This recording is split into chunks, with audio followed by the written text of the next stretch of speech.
Hey, what's up everybody? How you doing? Welcome back to Karpo Gaming and another Cyberpunk 2077 video. Well, we have one of the biggest updates ever that is here, patch 2.1. And today we're going to go over all of it right here, right now. Let's go! Once again, thanks for watching everybody. Without further ado, ladies and gentlemen, let's get started with the brand new patch 2.11. Now this is going to be dropping for the PC, Xbox, and of course PlayStation 5. Let's start off with gameplay. Melee finishers will now work properly, and they fix issues where health items could become unequipped from the quick access slot after using consumables. It will now be possible to properly switch Z and W keybind for a QWERTY keyboard, and when using the classic control scheme, performing dashes will no longer result in crouching. Fix the issue where it was still required to use the F key to default and rack even if bound to different keys. Binding the right key mouse with an action different than aiming will no longer result in aiming and a new action occurring simultaneous.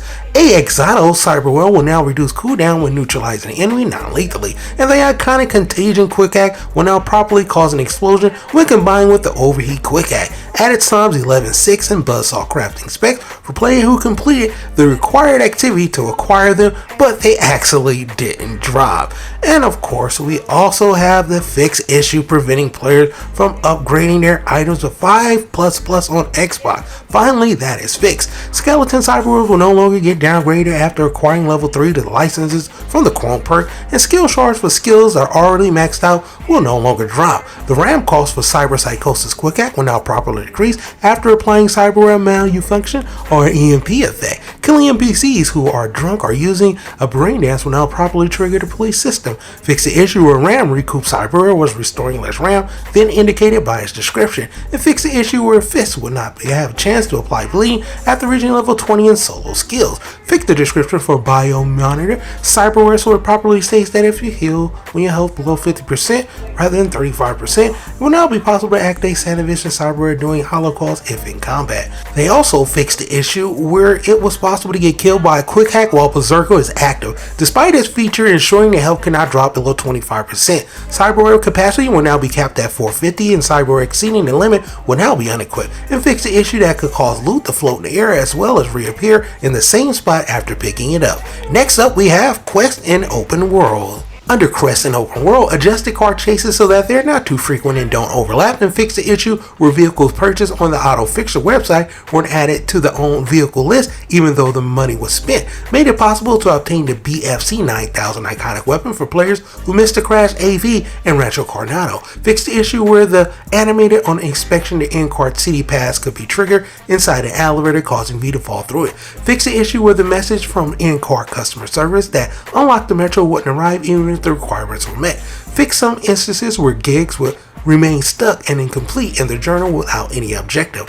A day in the life. Fix the issue with Darrell Zoo would instantly die after approaching the quest marker and speaking to him. Please note that the fix is not retroactive, meaning that if you need to load a save prior to speaking to Darrell to be able to complete the quest. And Belly of the Beast. Fix the issue where it wasn't possible to exit the basilisk after entering the tunnel. Cyber Psycho sighting on deaf ears. Fix the issue where it wasn't possible to collect the information required to progress because the shards wasn't present in the area. Don't lose your mind. Fix the issue where after choosing to merge the dilemmas, it wasn't possible to progress past the approach the car objective because the cab didn't spawn. Down on the street. Fix the issue where Takemura wasn't present when arriving at Wanako's Pacheco Parlor. Gig bring me the head of Gustavo Order. Fix the issue where Gustavo would immediately become hostile after entering his office. And fix the issue where the guards would immediately attack the player after picking the Peaceful Street Kid dialogue option. I really want to stay at your house. Fix the issue where it wasn't possible to sleep in V's apartment bed while the quest was active. And Psycho Killer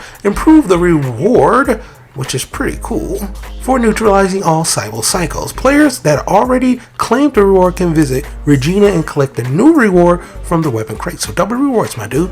Reported crime dredged up. Fix the issue where the trail that would be scanned could be missing. And Spellbound fixed the issue that discontinued price for the spell book could be higher than the full price. Also, Phantom Liberty specific. Black Steel in the Hour of Chaos fixed an issue where there were no objective in the journal entry because the objective to meet Reed at the abandoned hotel wouldn't appear, and also fixed the issue where there were no dialogue options that would progress the quest when talking to Yoko. Firestarter fixed the issue where some weapons could become job items after being retrieved from the locker.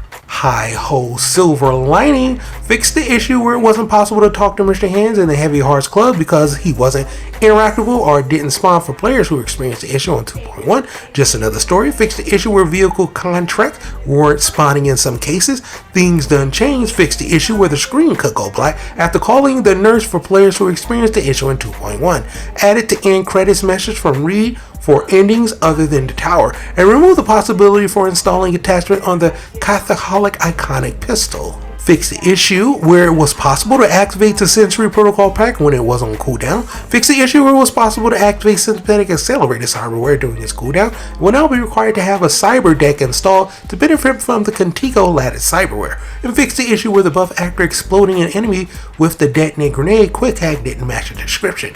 Under UI, added a radio port category in settings gameplay to customize radio port behavior. Enable sync the vehicle radio to keep the music playing after exiting the vehicle. And with cycle stations with button press, effortlessly switch between radio stations by simply pressing the radio port button with the need to open the radio menu. Enable save current station to have the radio port resume playing the station upon loading in the save game, and the data window that appear when scanning will no longer default to the hacking tab rather than the data. Instead, it will now remember which tab was open last. Fix the issue preventing players from changing cyberware at Ripperdocs and seeing the cyberware capacity bar. Added a pop-up message for when it's not possible to activate the Sandivision during holocalls.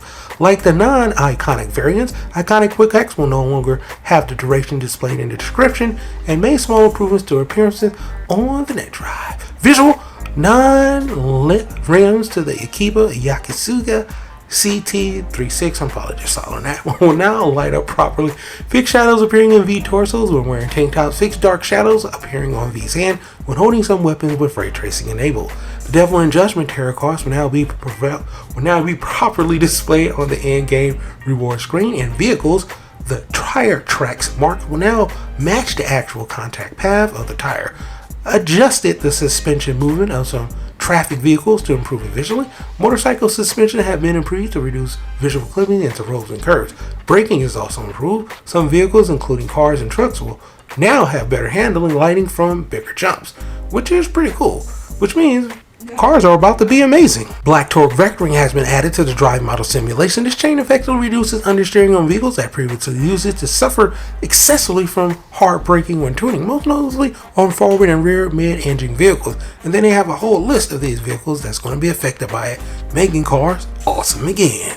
And last but not least, PC-specific and miscellaneous. PC-specific added a hybrid CPU utilization setting that can be found under gameplay performance. It can be set to either auto, that lets the operating system automatically decide how to distribute threads among cores, or PrideR's P cores, which is performance cores, which is set to auto by default. Implementer fix that also improve in performance, especially on AMD RX Vega GPUs. And miscellaneous added the Crystal Coat feature, which allows you to change vehicle paint color. Because this technology was previously exclusive to Rayfield, it's currently only available for Rayfield cars that you own.